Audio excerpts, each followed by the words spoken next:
I will call to order the Board of Election Commissioners for the City of Chicago. Good morning. My name is Maricel Hernandez. I'm the chair. And with me today is Commissioner William Cressy Present.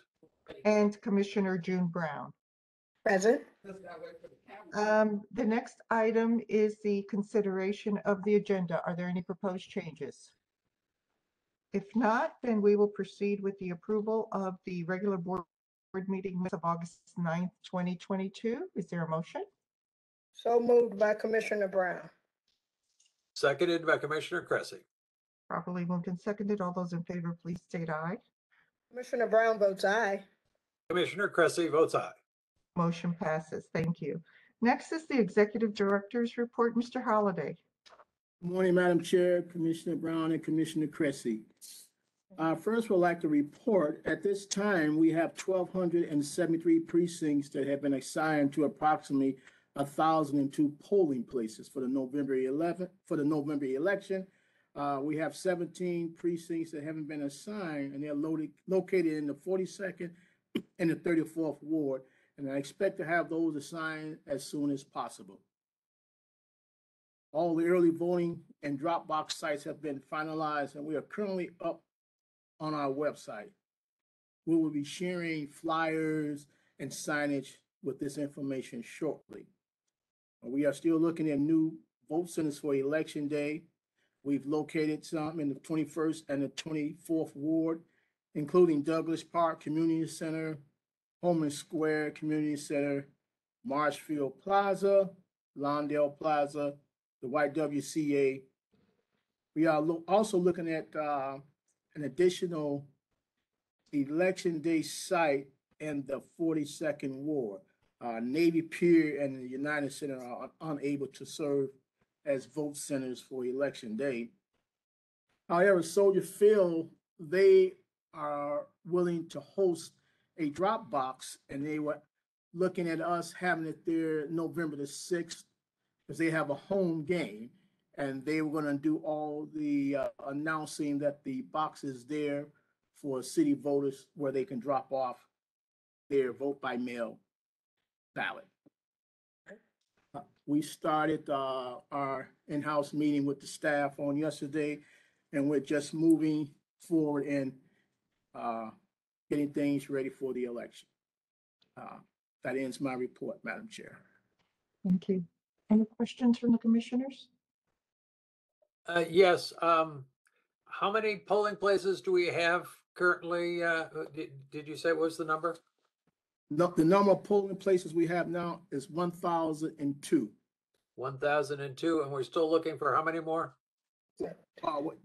Well, we're looking for 17 more polling places because we have 17 precincts that haven't been assigned yet.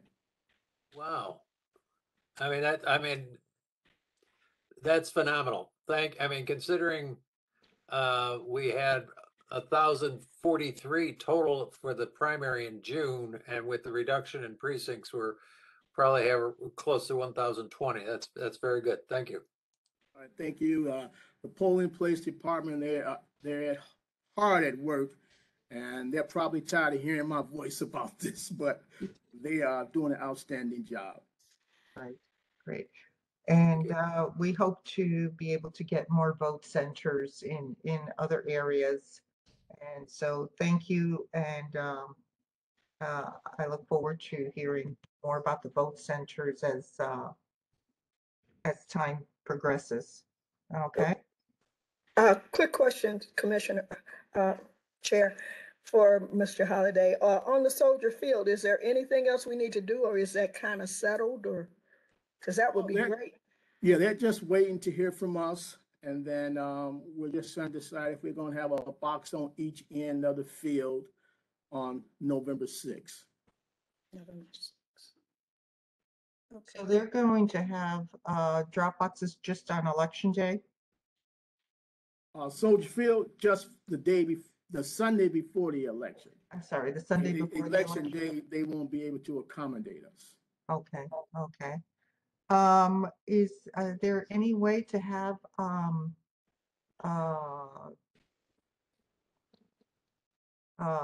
the bowls also makes similar yes. announcements. Yeah, we'll okay. we'll have Dropbox there also, and they have a game the day before the election, I think I'm on mute.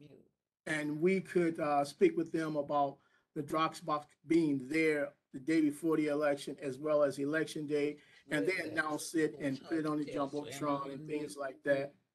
And then the Wintrust Arena is going to be a box there, and also at Wrigley Field.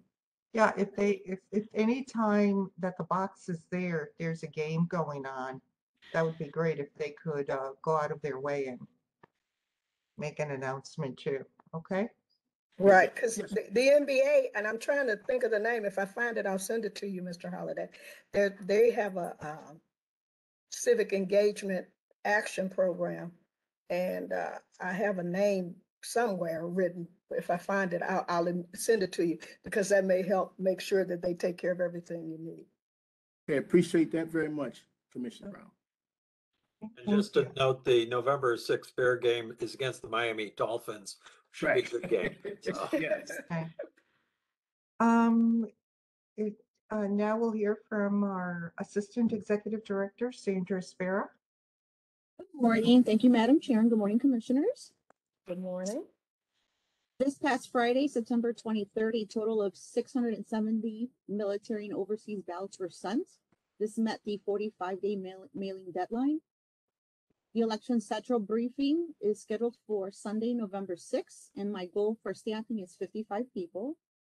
The early voting locations, sites, and hours for the November 2022 general election are posted on the state's board's website. The pre-election logic and accuracy testing for the super site is scheduled to start next Monday, October 3rd. Weekly meetings with ES&S and Dominion have started. We will have a joint meeting this week to finalize the schedule for the mock election. In terms of numbers, as of today, the vote by mail department has processed a total of 148,522 applications. The current totals for election judges are 4,139 active assigned judges. This includes 676 high school students, 817 pending waiting to be assigned, 489 applications submitted waiting to be reviewed and approved. The current total for election coordinators are 285 active assigned coordinators, 1,400 pending waiting to be assigned, and 23 applications submitted waiting to be reviewed and approved. Online training for both election judges and election coordinators started last week, and the warehouse is currently recharging the poll books and continues to remove equipment and materials from the blue carriers. And this concludes my report. Any questions from the commissioners? How do you feel about the current numbers? That seems on track to you?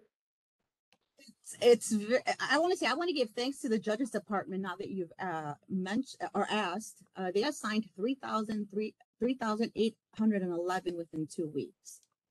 I feel the goal is 6,450. I feel very good. Yeah. Good. Thank you. Thank you, Sandra. And now, I'm sorry. Real quick, Sandra and also Adam, the judges we have, I think, Adam, you just came back from court on this? That's correct. We're halfway through the process of confirmation. We got the rule to show cause order today. We'll be publishing that in the newspaper, showing back up in court on October 4th for final confirmation of the judges. Thank you, Adam. Thank you, Sandra. Okay, and then now we'll hear from our Public Information Director, Max Bever. Max? Thank you, Chairwoman. As our Executive Director and Assistant Executive Director have mentioned, we have a lot of good news to share over the next few weeks as we are heading into voting season, officially starting October 7th here in Chicago with the opening of the super site, as well as our offices here at 69 West Washington. And we will have a press release going out this week, just with all those dates, times, and our new early voting flyer. We'll also have a press conference to open up the super site on October 7th. And again, save the date for October 24th for, again, the opening of all the 50 ward sites. As the executive director mentioned, we have good news when it comes to polling places. So as soon as that final list is finalized, and we expect those 17 precincts to be assigned in the very near future, we are going to be as proactive as we can be. I will do another press release as well as media availability and hit as many of media outlets as we can, as well as share with all of our community partners, because this is important information to get out there, because it shows we are not closing hundreds of polling places. And in fact, we have very much matched the number of polling places we had for the June primary election, but assigned over 1,290 precincts and new precincts. So we do expect, along with those smaller target number of judges, to have those polling places much more fully staffed, as well as all assigned ahead of Election Day. And that is good news and good messaging heading into Election Day for us. The mailings heading to voters through the next month. We are still following up on the voter card mailing. As Commissioner Cressy just brought up to me, unfortunately, we just learned there was some data errors and some voters did get duplicate cards in the mail. And we are following up on some voters who still need to receive their cards, but we are following up with our vendor and our teams to get that done ASAP, because our next mailing is our household polling place mailer. We do expect to have polling places assigned and complete in the next week. So we do want to get a head start on our household polling place mailer too, to give people plenty of time to get that in the mail and to have it up on their refrigerator. And again, that comes with their information for voting by mail and early voting, their two closest ward site early voting locations, but also their new precinct polling place. As we are heading into voting season 2, I am finalizing advertising with media publications as well as our language access team to minority language publications. Our main message heading into November 8th is, has your polling place changed? So that will be the focus of our digital advertising, the focus of our main messaging. That is what we expect most voters will have the biggest question ahead of November 8th. Again, this comes every 10 years with redistricting, but in addition to precinct consolidation, we do expect that most voters will have a new polling place or a familiar one that is nearby. So that is that household polling place mailer is on track to be a little bit early right now. And then, as Charles mentioned, we are excited about the drop boxes with our partners in the sports community. And Community Services and I had a great meeting with the Chicago Bulls, and they have very graciously offered to give us lots of tickets, as well as some autographed items and some other incentives that we can provide election judges and other election workers and poll workers. So we will be following up with them. We are looking to possibly just raffle off. I don't think that we'll have enough to offer all election judges, but we will have some items from the Bulls to raffle off and to provide to election judges as a thank you to their service for November. And hopefully, we can continue to make this relationship more permanent moving forward. But as it was mentioned, the NBA is really going above and beyond ahead of this election season with their outreach, and again, having no games play on Election Day. So we very much appreciate our partners over at the Chicago Bulls. We're also following up with the Cubs and the other Blackhawks and other major and White Sox and other major Chicago sports teams, just to get them the election information. They've got those big jumbotrons. They've got emails to their fans and base and ticket holders that they can include that information in, as well as our continued calls for poll workers and election judges. As Sandra mentioned, we're looking good. We're getting, closer to that target date or that target number, but, as much as we can continue to overstaff, especially in November, to show the improvements that precinct consolidation can bring for our city would be ideal.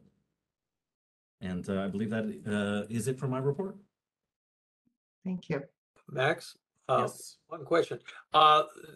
People don't have to wait for that household mailer to come in to find their polling places. We're updating the website as we get the polling place locations, correct? Absolutely. So that basically it is about 99% now of the polling places have already been assigned, and people can find that off of chicagoelections.gov off of your voter information page. So we have been driving and reminding people to go ahead and see if your polling place has already been assigned.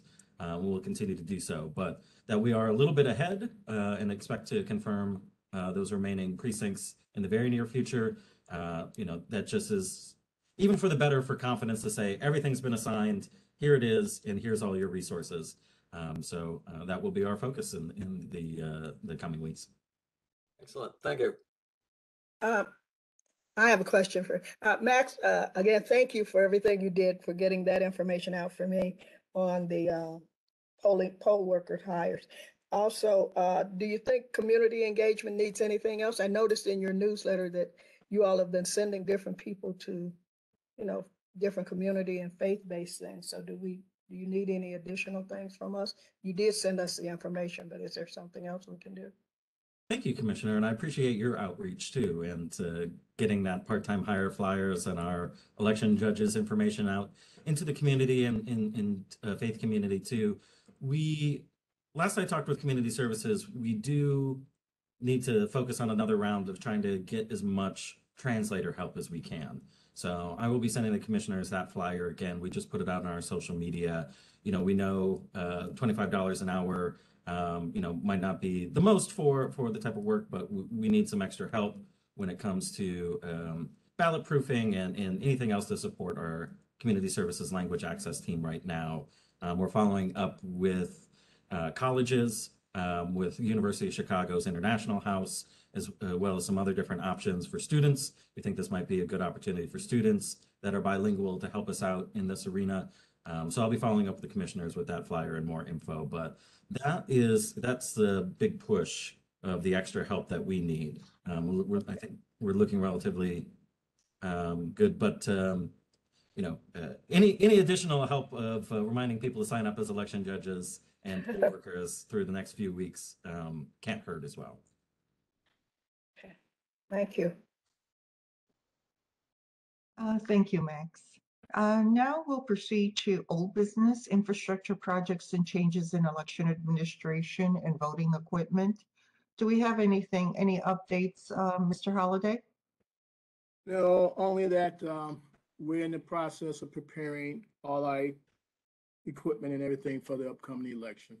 And how about electronic poll books? Any updates on that? Nothing on the electronic poll books, just as those are being prepped for the upcoming election as well. Okay. Mr. Lasker, nothing on legislation, is that correct? That's correct, Madam Chair. Thank you. Well, we'll now proceed to new business, and the first item is a lease agreement with Meeting Tomorrow for laptop lease for the 2022 general election. So I could address that unless there was someone else planning to. I don't know, Ms. Walls, were you? Sure, I can address it. This is, good morning, Madam Chair and fellow commissioners.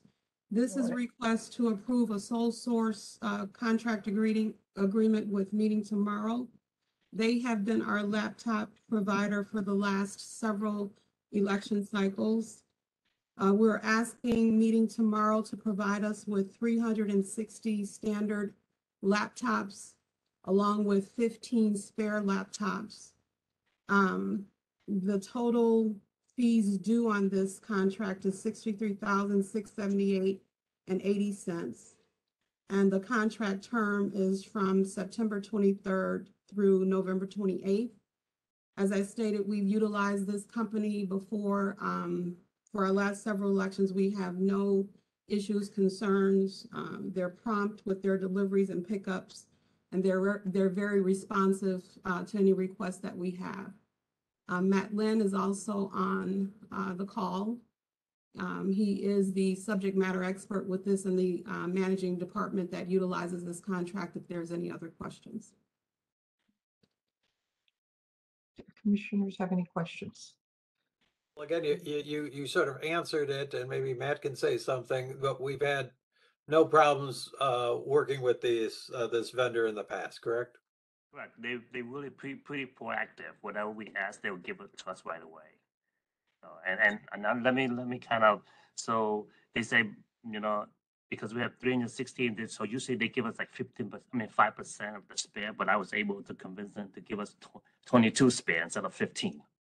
Oh, And also because the contract has not been approved until today, and we need laptop for logistic testing. So I'd say out of good faith and being a loyal, a long time customer, can you give us 12 laptops delivered, on Monday, and they were able to do that for us. So they were really good. Matt, I'm going to have you negotiate my next house purchase, I think, or something. I would do it. I'm a good negotiator. all right. Okay, well, thank you, Matt. If Thank there are no further questions, is there a motion to approve a contract with Meeting Tomorrow for laptop computer rentals and related services for the period of September 23rd, 2022 through November 28th, 2022, with a total cost of $63,678.80 plus potential additional hourly fees for unscheduled on-site service needs? So moved by Commissioner Cressy. Seconded by Commissioner Brown. Properly moved and seconded. All those in favor, please state aye. Commissioner Cressy votes aye. Commissioner Brown votes aye. Motion passes. Thank you very much. Next item on the agenda is a ratification of new precinct boundaries following the decennial redistricting pursuant to 10 ILCS 511-3A. Mr. Lasker? Thank you, Madam Chair. As you commissioners are aware, it was August 23rd that the board went public with its proposed new precinct lines. We've got 12,090 precincts under that plan. Maps have been available to the public since that time. Also, since August 23rd, the public's been able to log into the Board of Elections website, look themselves up, and find out which new precinct they're in. Now, as you heard this morning, it's still a work in progress, but there are 1,002 polling places that have been assigned to those, to all but a few of those precincts, and that effort continues. But for today, we're just requesting formal adoption of the proposed precinct lines. Mr. Holliday and others, Mr. Goff, met with the alderpersons before these precincts went public to get their feedback on the lines and make some changes based on things that might work best. There were so many different factors that went into the computer algorithm, and the team that works that computer program then goes over everything with their eyes and hands to make sure everything looks good. So, we've done our best to try to avoid precincts crossing railroad tracks and highways. We've tried to keep precincts inside of nursing centers and elderly homes whenever possible. Of course, we've had a lot of problems with them wanting us to leave as polling places because of COVID. Hopefully that'll come back. But anyway, all of these kinds of incredible factors went into the algorithms for creating these precincts in a way that best serves the community and also complies with the legislation that requires election authorities all throughout the state of Illinois to increase the number of registered voters inside their precincts. So I just want to tip my hat to the board's redistricting team. It's really a complicated process, much more. I would never have comprehended how complicated the process is until you really get into it. But they've explained it to me well. They clearly know what they're doing, and I think we've got a pretty decent precinct map proposed for you today. Thank you. Any questions? Yes, one question, Counselor. I take it that and maybe somebody else can chime in on this. In looking for the polling places, well, we're using many of the existing polling places, but we always kind of kept an eye out for finding accessible polling places. So to make sure that the right to vote is available to the disabled community. Am I correct in that assessment? You're absolutely correct in that assessment. We're not moving into any new locations until they've been approved by the DOJ, unless there's some, exigent circumstance. The Department of Justice will approve the accessibility of a site before we move in. The polling places department here, it's very much a full-time job year round. I mean, I know a lot of people think we just kind of go to sleep when there's not an election happening, but that department is right outside my office, and I see those guys feverishly year round trying to find locations. It's not easy because we have to go out and survey everything, and contacting the owners of the private locations and so forth. So it's a big project and it never stops. So we should expect that a higher percentage of polling places coming up will be accessible as opposed to the polling places we had in the past. That's correct. Also because, through the DOJ settlement, the board has been working with the public schools, the Chicago public school system, with the park system, with the city on its publicly owned buildings. They have all been making remedies at certain locations that were not accessible due to one factor or the other. And we've been trying to, so without having to abandon those locations, to actually remedy them and bring them into compliance for accessibility. So that's another reason that we are continuing these efforts to increase the accessibility of every polling site. It's a challenge, but we're working on it. I just want to express my gratitude to everyone who's worked on this project. I think we have nearly a 38% reduction in the number of precincts, but almost a negligible, like 2% reduction right now in polling places. And I think we're going to have more accessible polling places. We will have an impact on the taxpayer, and we'll have plenty of equipment and personnel ready to go around. So I think you all did a great job. Thank you much. Thank you, Commissioner. Any other questions or comments? Okay. If not, is there a motion to ratify the new precinct boundaries following the decennial redistricting pursuant to Illinois statute? So moved by Commissioner Brown. Seconded by Commissioner Cressy. Properly moved and seconded. All those in favor, please state aye. Commissioner Brown votes aye. Commissioner Cressy votes aye. Motion passes. Thank you. Next item on the agenda is legal report. Mr. Lasker. Thank you again, Madam Chair and Commissioners.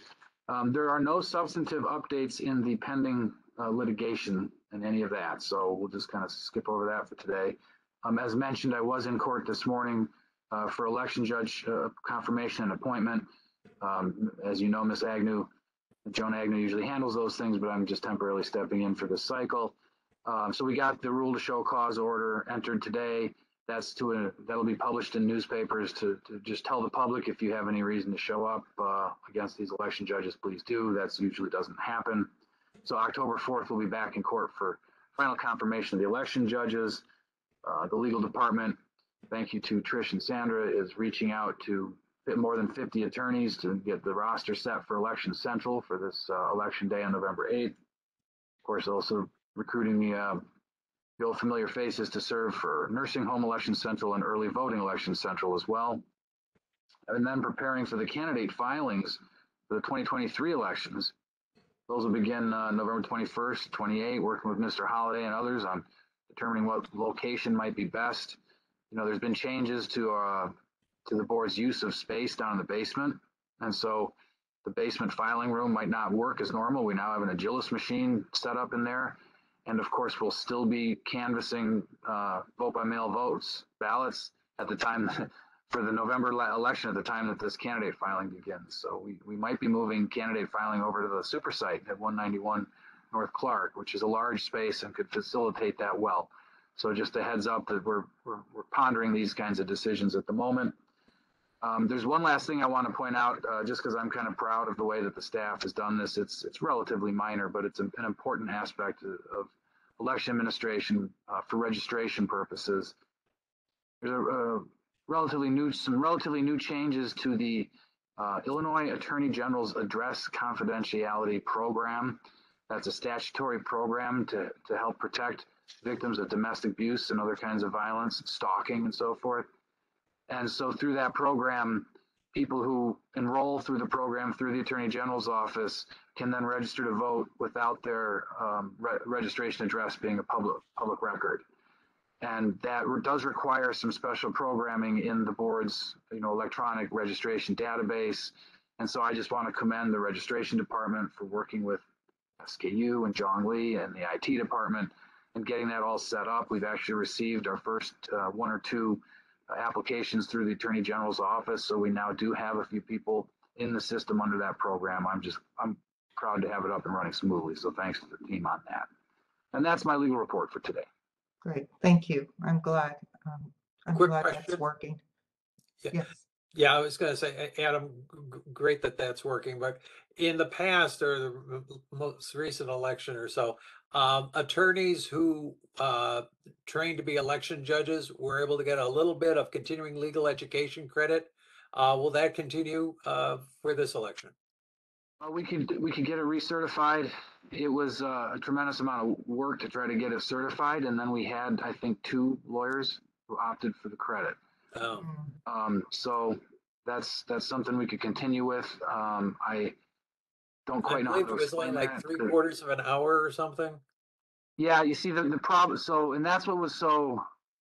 I had to go back and basically reinvent the application a few times, working with the MCLE board, trying to maximize the amount of time. But as we know, it's really a program that's designed for laypersons.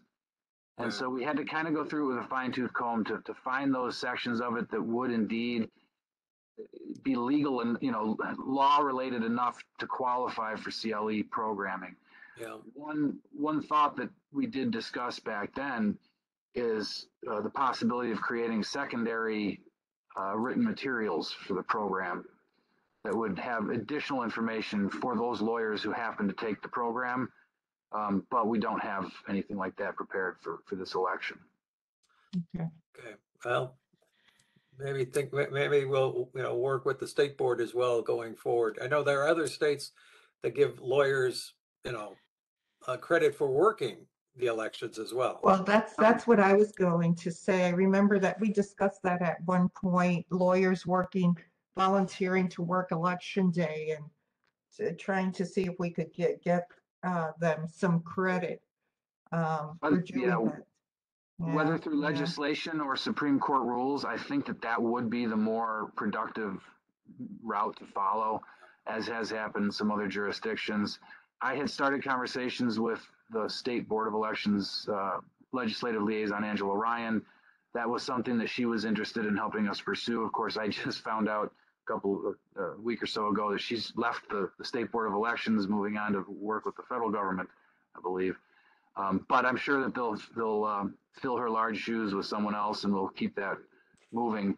That could be potentially something good to look for that the presidential election 2024. Yeah, let's I think it's too late to do anything now, and even for the 2023 municipal election, it's probably difficult. So let's focus in on the 2024 and brainstorm and see how we can I'd love to get more attorneys involved in the electoral process and see how we can do that. Okay. I totally agree.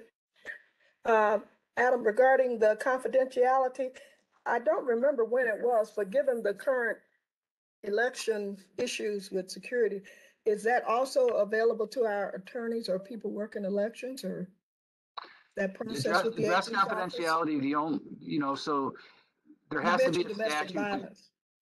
There has to be a statute that makes that address private in a voter registration system. So there are 2 programs. One is this one run through the Attorney General's program for the victims of domestic violence.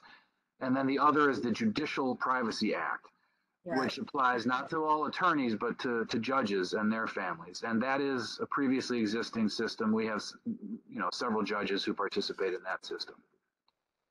Okay, thank you. Thank you. Okay. We do not have a financial report. Do we have any public comment? I've not received any requests for public comment. Okay. Okay. Is there a need for executive session, Mr. Lasker? Not today. Thank you, Madam Chair. No. If not, then I will entertain a motion to adjourn to our next regularly scheduled meeting. Is there a motion? So moved by Commissioner Cressy. Seconded by Commissioner Brown. Properly moved and seconded. All those in favor, please state aye. Commissioner Cressy votes aye. Commissioner Brown votes aye. Thank you. And motion passes and we are adjourned. Have a good day, everyone. Thank you. Take care, everybody. Take care, everyone. Take care.